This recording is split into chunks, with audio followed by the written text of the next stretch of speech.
Welcome back to Tuhin YouTube চ্যানেলের পক্ষ থেকে আপনাদের সবাইকে স্বাগতম। C26 নিয়ে আজকে আলোচনা করব। ফটোকপি মেশিনে C26 ইরর কোড সিগন্যালটি মূলত আমাদের স্ক্যানারের ল্যাম্পকে বোঝায়, অর্থাৎ ল্যাম্প রিলেটেড কোনো রকম সমস্যা হইলেই আমাদেরকে মেশিন সিগন্যাল দিবে C26।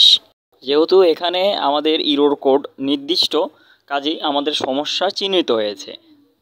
এখানে আমরা এখন যেহেতু C26 সিগন্যালটা দিচ্ছি ইরর কোড, আমরা সেই অনুযায়ী আমাদের প্রথমেই স্ক্যানারের এই গ্লাসটাকে খুলে নিলাম এবং তারপরে ল্যাম্পটাকে একটু সামনের দিকে নিয়ে এসে সূক্ষ্ম কাপড় দিয়ে, নরম কাপড় দিয়ে সুন্দর করে উপরিভাগটাকে মুছে নিলাম।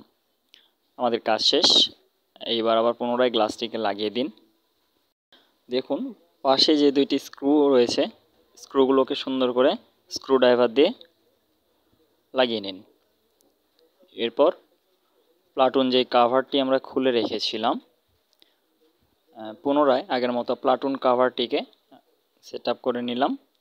আমাদের বাইপাস অথবা ড্রয়ারে পেপার দিয়ে দিলাম। মেশিনটিকে আগের মতো স্বাভাবিকভাবে চালু করলাম। দেখেন মেশিনটি রেডি হয়ে গেছে already. Thank you very much.